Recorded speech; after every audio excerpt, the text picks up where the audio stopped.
नमस्कार, मैं हूं पंकज श्रीवास्तव।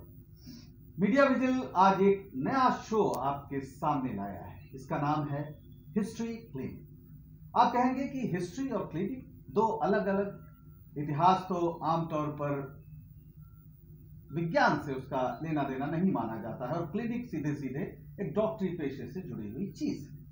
लेकिन मुश्किल यह है कि इस समय हमारे समाज को, यहां तक कि हमारे परिवारों को, जो व्हाट्सएप ग्रुप से आपको पता चलता होगा कि इतिहास का एक जहरीला इंजेक्शन लगाया गया है और एक बड़े पैमाने पर हमें एक इतिहास का बीमार समाज, यानी इतिहास की तमाम समझदारी की वजह से, गलत समझदारी की वजह से बीमार समाज अपने इर्द गिर्द नजर आता है और जरूरत है उसका निदान करने के लिए। तो हम हिस्ट्री क्लिनिक खोल रहे हैं मीडिया विजिल पे। लगातार हम बताएंगे कि दरअसल इतिहास को लेकर जिस तरह का जहर फैलाया गया है उसके पीछे की हकीकत क्या है और इतिहास हम कैसे समझें, क्योंकि जिस समाज के पास इतिहास बोध नहीं होता वो आमतौर पर बड़ी बड़ी ऐतिहासिक गलतियां करने के लिए अभिशप्त होता है। और सबसे ज्यादा खुशी की बात यह है कि आज इस कार्यक्रम के पहले एपिसोड में हमारे साथ मौजूद है प्रोफेसर लाल बहादुर वर्मा।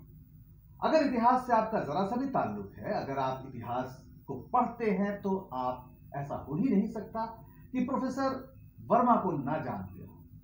यूरोपीय इतिहास के बहुत ही मशहूर शिक्षक रहे हैं और इसके अलावा दुनिया भर में जो जन क्रांतियों का इतिहास है उसमें बहुत काम किया, न जाने कितनी किताबें लिखी। मेरा सौभाग्य है कि मैं उनके उन कुछ नालायक शिष्यों में हूं जो उस कसौटी पर तो खरे नहीं उतरे, लेकिन उनके निर्देशन में इलाहाबाद विश्वविद्यालय से डीफिल की डिग्री हासिल करने में कामयाब हुआ। यानी क्लिनिक खोलने के लिए अगर डॉक्टर होना कोई अर्हता है, कोई उसकी बुनियादी जरूरत है, तो मैं डॉक्टर हूं। इसलिए आप किसी नीम हकीम के पास नहीं आए हैं। तो इस कार्यक्रम की शुरुआत करते हुए सबसे पहले प्रोफेसर वर्मा से ही बात करेंगे। सर, बहुत बहुत स्वागत है हमारे इस कार्यक्रम में और सबसे ज्यादा खुशी की बात है कि आप हमें आशीर्वाद देने आए हैं इस कार्यक्रम की शुरुआत करने, हिस्ट्री क्लिनिक की शुरुआत करने, क्योंकि इतिहास बोध आपका बहुत ही प्रिय विषय और मैं कहूंगा जीवन का मिशन रहा है कि समाज में सही इतिहास बोध होना चाहिए। पहले तो ये बताएं कि ये जो आइडिया है, इस आइडिया को लेकर मीडिया विजिल को आप कितने नंबर देंगे? क्या इसकी जरूरत है, इसे करना चाहिए और कैसे करना चाहिए? देखो, मेरे नालायक विद्यार्थी जो लगातार लायक होता जा रहा है, मैं महसूस करता हूँ कि विद्यार्थी अगर अपने शिक्षक से आगे चला जाए, जाने की कोशिश करे, तो निश्चित रूप से शिक्षक को बहुत बहुत बहुत संतोष होता है, बहुत खुशी मिलती है। और मैं कितना संतुष्ट हूँ आज तुम्हारे इस प्रयोजन से और तुम्हारे मयंक और मतलब तुम्हारी जो पूरी टीम है वो जो काम कर रही है, और इस काम में परंपरा और आधुनिकता का जो संयोजन हो रहा है। जैसे इतिहास की क्लिनिक की आइडिया अपने में मैं समझता हूँ कि इतिहास के आगे बढ़ते हुए कदम का एक प्रमाण है, क्योंकि इतिहास को बाकायदा रोगी बना दिया गया है और सामाजिक रोग की सारी जड़ें इतिहास की गलत व्याख्याओं में जा रही है। ऐसे में अगर तुमने इतिहास की क्लिनिक की बात सोची, मैं तो चमत्कृत हूँ। और वैसे मैं जानता हूँ कि आशीर्वाद से कुछ होता जाता नहीं है, लेकिन अगर कुछ भी होता हो भी तो मेरा तो रोम रोम आशीर्वाद देगा ऐसे किसी भी प्रयोजन को, क्योंकि निश्चित रूप से क्लिनिक का मतलब यही हुआ कि रोगी को निरोग करना, और निरोग होना कोई शाश्वत चीज नहीं है। लगातार आपको अपने स्वास्थ्य का ध्यान रखना पड़ेगा। इसलिए इस क्लिनिक का जो लक्ष्य होगा वो ये नहीं कि हम इतिहास की कोई गलत व्याख्या को सही कर दें, लगातार इस चेतना का विस्तार करते जाना ताकि कोई रोगी होने ही न पाए। यानी निदान का भी उतना महत्व है जितना उपचार का है, और निदान के लिए जरूरी है कि हम लगातार टेस्ट करें, समाज का टेस्ट करें, देखते रहें कि क्या उसके अंदर जितने रासायनिक प्रक्रियाएं हैं वो दुरुस्त हैं, या उसमें कहीं कहीं ऐसा तो नहीं कि जिसे हम टॉक्सिसिटी कहते हैं, जो जहरीले तत्व हैं वो बढ़ तो नहीं गए हैं, तो फिर क्या उसका उपाय हो सकता है वो हम दें। बिल्कुल, तो ये तो सबसे खुशी की बात है कि मीडिया विजिल के इस प्रयोजन को प्रोफेसर वर्मा ने सही बताया, जरूरी बताया। इससे ज्यादा खुशी की बात हमारे लिए हो नहीं सकती। अब बात करते हैं सर इतिहास पर। हमने पढ़ा कि इतिहास भूत और वर्तमान के बीच एक अविरल संवाद है। ये इसका की बहुत मशहूर एक परिभाषा है जिसको आमतौर पर हम अपनी कक्षाओं में जानते हैं। लेकिन इसके अलावा भी इतिहास क्या है, उसका महत्व क्या है? इतिहास एक तो अतीत केंद्रित एक तरह से विषय मान लिया गया। मैं इससे सहमत नहीं हुआ और लगातार असहमति मेरी बढ़ती जा रही है। क्रोचे नाम का एक विचारक हुआ है इटली में, उसने एक बार कहा था कि सारा इतिहास समकालीन होता है, all history is contemporary history. तो मुझे समझ में नहीं आई थी बाद में समझ में आई कि इतिहास को जो प्रस्तुत करता है वो अपने वर्तमान में रहकर अतीत को देखता है। लेकिन मैंने ये पाया कि इतिहास के लेखन या समझदारी में भविष्य का जो पक्ष है वो काफ़ी अनुपस्थित रहता है। इसलिए मैं मानता हूँ कि इतिहास ही वो विधा है जो काल का यह कृत्रिम जो विभाजन है, वर्तमान, अतीत और भविष्य, ये कृत्रिम विभाजन है, ऐसा होता नहीं। काल में कुछ भी ऐसा न अतीत है, न वर्तमान है, न भविष्य। तो इतिहास ही वह है, और सही इतिहास वही हो सकता है जो वर्तमान को चिन्हित करता हुआ उसके स्रोत अतीत में देखे और उसे पुष्पित पल्लवित होता भविष्य में देखे। यानी एक शाश्वत, एक अविरल, एक धारा है जिसको पकड़ने की कोशिश कर सकता है इतिहास। तो इतिहास एक तो ये हुआ। दूसरे ये जिस पर मैं बहुत जोर देना चाहता हूँ कि इतिहास एक समझदारी की ऐसी पद्धति है जो सभ्यता के दौरान विकसित हुई है। मनुष्य बिना ऐतिहासिक पद्धति का इस्तेमाल किए किसी चीज को समझ ही नहीं सकता। यानी इतिहास जो किताबों में पढ़ाते हैं वो अलग बात है, लेकिन हमारी जो मानसिक प्रक्रिया है वह स्वयं नियंत्रित होती है एक ऐतिहासिक पद्धति से। इसलिए इतिहास पढ़ना पढ़ाना अलग चीज है। इतिहास तो हमारी समझदारी का आधार है। हम किसी चीज को समझ ही नहीं सकते बिना उसको यहीं पर सर एक सवाल उठता है जो आपने कहा वो बहुत महत्वपूर्ण है कि इतिहास की समझदारी के बिना हम आगे नहीं बढ़ सकते, हम चीज़ों को नहीं समझ सकते हैं। पर दिक्कत यह है कि हमारा समाज का एक बड़ा हिस्सा इस समय इतिहास में इस कदर डूबा हुआ है, उसे लगता है कि इतिहास में बहुत कुछ गलत हुआ और जिसका अब हमें बदला लेना है। बाहर से लोग आए, लुटेरे आए और साहब मंदिर तोड़े गए, और मैं अगर उसे सीधी भाषा में कहूँ तो हिंदुओं पर बड़ा अत्याचार हुआ है और अब वक्त आ गया है कि हम जो है फिर से जागृत हों, वगैरह वगैरह वगैरह। इतिहास की ये समझ क्या, कैसे इसको देखें, और क्या इतिहास ऐसे देखने के लिए होता है? निश्चित ही नहीं। मैं इस तरह भी इस बात को कहता हूँ कि दो शब्दों पर अगर हम ध्यान दें, एक होता है इतिहास ग्रस्तता या अतीत ग्रस्तता, जिसमें आप अतीत में जो हुआ उसे ही अंतिम मानकर और उसके नतीजे निकालकर उसके पुरस्कार या उसके दंड की बात सोचें। लेकिन दूसरी बात यह है, अगर हम उसे समझदारी की एक प्रक्रिया माने तो हम अतीत में जो हुआ वो क्यों हुआ, जो हुआ कोई नैतिक मानदंड देने की जरूरत नहीं है, लेकिन हम आज जहाँ खड़े हैं समझ सकते हैं कि जो हुआ वो उचित हुआ या अनुचित हुआ, आज के लिए प्रासंगिक हुआ या नहीं प्रासंगिक हुआ, घातक हुआ। तो यह तो होता है कि इतिहास की पुनर्व्याख्या की जरूरत बराबर पड़ती रहती है, लेकिन वह पुनर्व्याख्या कभी भी तथ्यों का उल्लंघन न करे, तथ्यों को छुपाए या बहुत अधिक उसको बढ़ा चढ़ाकर न पेश करें। इसीलिए इतिहास में एक वस्तुनिष्ठता की बात बराबर कही गई है। उसकी एक सीमा है, उस पर भी हम लोग बात कर सकते हैं।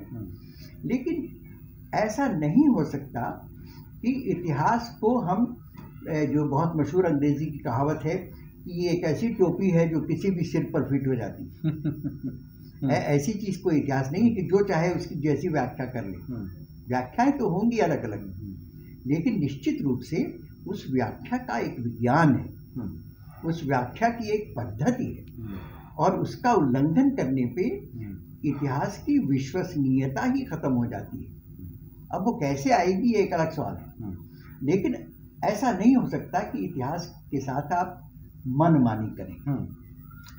तो इतिहास के मनमानी की बात कही तो जाहिर है आप यूरोपीय इतिहास, हमने आपसे पढ़ा फ्रांस के बारे में, यूरोप के तमाम देशों के बारे में। जब इतिहास ग्रस्तता इस तरह होती है और मनमानी का प्रश्न आता है तो समाज को बहुत भुगतना पड़ता है। क्या हुआ था उस समय जब हम हिटलर के दौर को देखते हैं या इतिहास के मनमाने इस्तेमाल को देखते हैं? क्या उसका नतीजा और उन्होंने कैसे उस काम को किया था? बहुत दिलचस्प है। यूरोप में इतिहास दर्शन की बात 200-300 साल पहले शुरू हो चुकी थी। इतिहास क्या है, इतिहास के तथ्य कैसे होते हैं, सामान्य तथ्य और इतिहास के तथ्य में क्या फर्क है, इतिहास में निरपेक्षता क्या है, सापेक्षता क्या है, ये सारी बहसें और 19वीं शताब्दी में तो बहुत बहुत जोर देकर ये बातें कही जाती थी। उसी ज़माने में यह भी सवाल उठा था कि इतिहास वस्तुनिष्ठ हो भी सकता है या नहीं, वगैरह वगैरह। तो इन सारी बातों को समेटने के लिए जर्मन भाषा में, क्योंकि जर्मनी में ही इतिहास के को लेकर बहुत बातें हो रही थी। रानके नाम का एक बहुत बड़ा इतिहासकार हुआ और आज के सारे विश्वविद्यालय उसी की पद्धति से पढ़ाते हैं। तो एक ऐसी पत्रिका निकली जो वस्तुनिष्ठ और वास्तव में उपयोगी, और न केवल उपयोगी, अनिवार्य इतिहास कैसा होता है इसकी वो पत्रिका सारी दुनिया में प्रतिष्ठित हुई। हिटलर जैसे ही सत्ता में आया, उसके बहुत सारे कामों की तो चर्चा होती है, लेकिन इस पर कोई ध्यान नहीं देता कि पहले तो उसने उस पत्रिका को बंद करना चाहा, फिर उसे किसी ने सलाह दी होगी, उसको बंद नहीं किया उसने अपना संपादक बिठा दिया उस पर। और उस पत्रिका जिसका कि सारी दुनिया में इतना सम्मान था, उसमें उसकी व्याख्यान की दुनिया में सर्वश्रेष्ठ आर्य है और आर्यों में सर्वश्रेष्ठ जर्मन है, और इसी से तरीका निकला कि जब सर्वश्रेष्ठ जो है वही शासन करे। तो जो उसकी बात थी कि हम ये वैध बात है कि हम सारी दुनिया पर शासन करें, इसका तर्क उसने इतिहास से ही निकाला। तो इसके खिलाफ लड़ाइयाँ भी शुरू हुई। लेकिन मैं ये कहना चाहता हूँ ख़ास तौर से हिंदुस्तान के संदर्भ में, जहाँ इतिहास के लिए शब्द बहुत प्राचीन है, इतिहास और उसका मन सबको पता है, फिर भी इतिहास को एक ऐसा हथियार बना लिया गया है जिससे हम जो चाहें प्रमाणित कर दें। और जैसे हिटलर जो इतिहास के सबसे बर्बर शासकों में से एक माना जाता है, उसका अनुकरण जो कर रहा होगा वो निश्चित रूप से उसी राह का राही होगा, और उसी राह का राही होगा तो उसे पता होगा कि उसमें इतिहास एक बहुत बड़ा हथियार बन सकता है। इतिहास को हथियार बनाने की तानाशाह हमेशा कोशिश करते हैं, लेकिन एक नारा वैसे बड़ा चलताऊ है कि जो हिटलर की चाल चलेगा वो हिटलर की मौत मरेगा। ये भी एक सच्चाई है कि तानाशाहों का अंत निश्चित रहता है। उनके प्रारंभ और उनके विकास को लेकर हम बहुत सी बहस करते हैं, लेकिन अंत में किसी बंकर में आत्महत्या करना ही उनकी नियति है। ये भी एक सच्चाई है। बहरहाल हिटलर की हमने बात की, यूरोप की हमने बात की। क्या आज भारत में जिस तरह से इतिहास को हथियार बनाने की कोशिश हो रही है, क्या ये एक नई शुरुआत है, या जिन दिनों ताजमहल को तेजो महाले बनाने की कोशिश की गई, और कहीं ना कहीं ये इतिहासकारों की भी गलती थी कि उन्होंने उसको गंभीरता से नहीं लिया। मेरा ख्याल है आपने बनारसी प्रसाद सक्सेना जी से कुछ इस संबंध में क्या है वो मसला, थोड़ा सा? देखिए, ऐसा है कि एक बहुत महान इतिहासकार बताए जा रहे हैं, पी.एन. ओक साहब, जिन्होंने साबित किया कि ताजमहल एक हिंदू इमारत है और सारी दुनिया पर एक ज़माने में भारत का शासन था, हिंदुओं का शासन था। वो तो यहाँ तक चले जाते हैं कि ग्वाटेमाला जो एक छोटा सा लैटिन अमेरिकन देश है, उसका नाम था गौतमालय।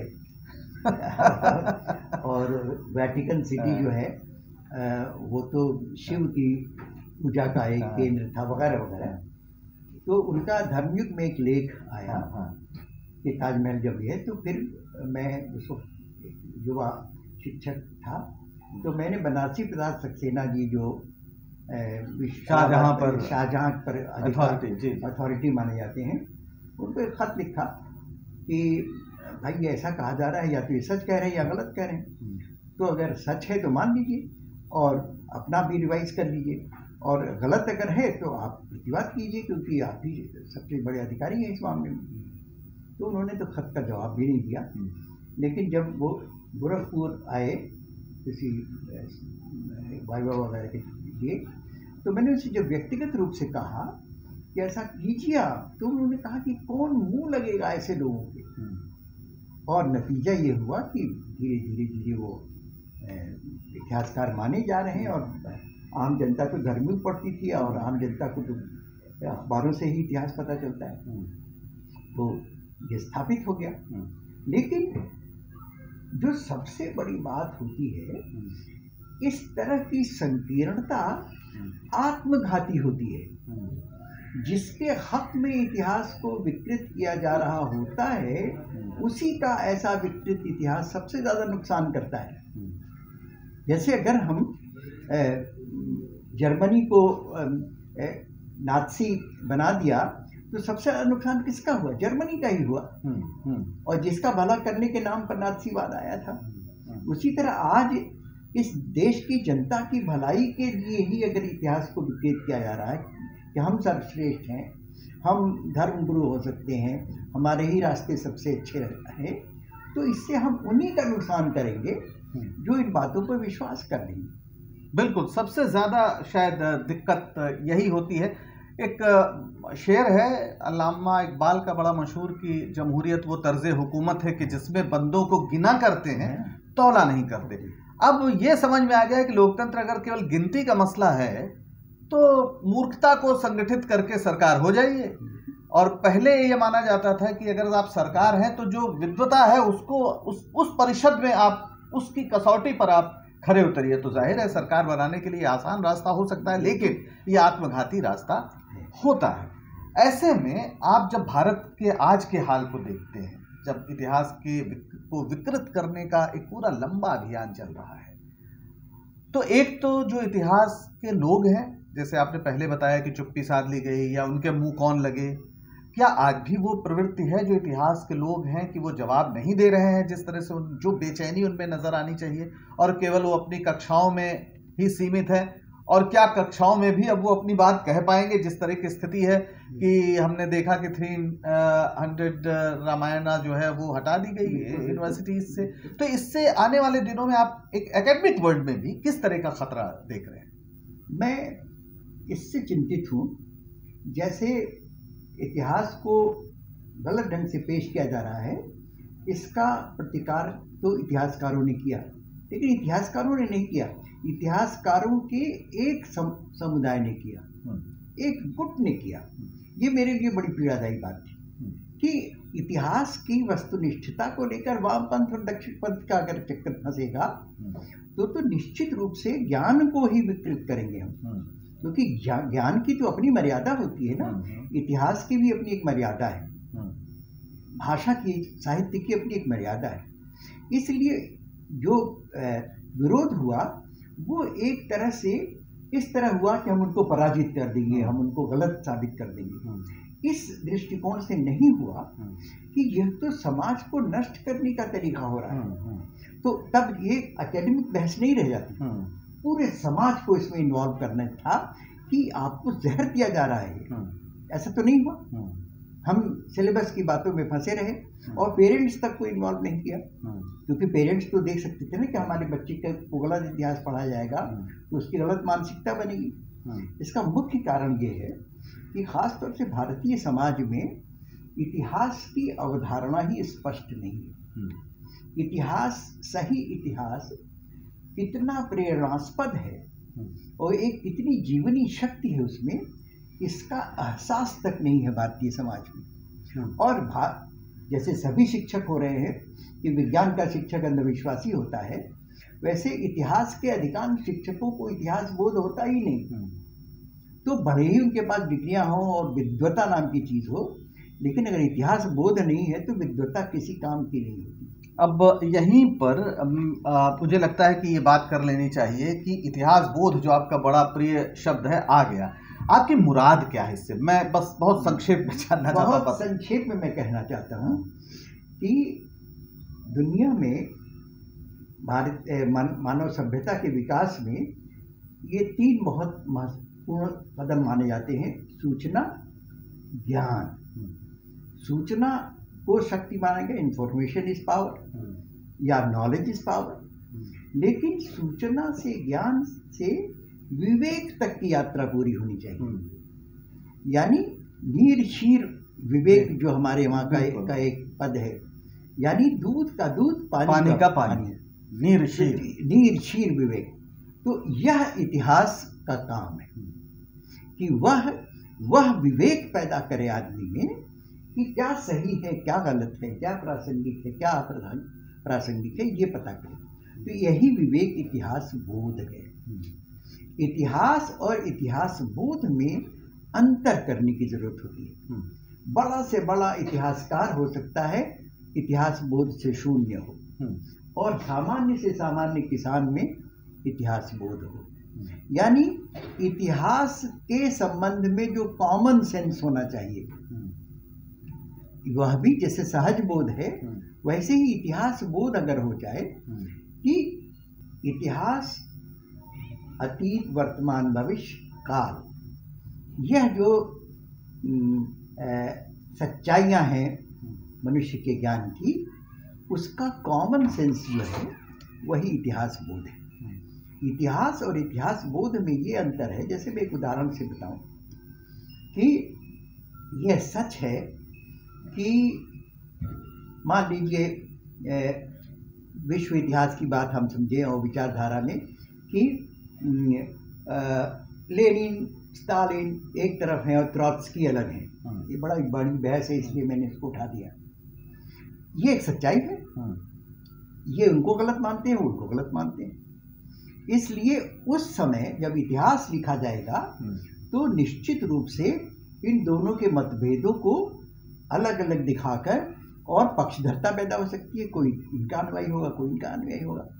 लेकिन मेरा मानना ये है कि इतिहास इनके मतभेद को चिन्हित करेगा और दर्ज करेगा। इतिहास बोध इन दोनों के सामाजिक महत्व को चिन्हित करेगा। इन दोनों ने अपने अपने ढंग से कैसे समाज को समृद्ध किया।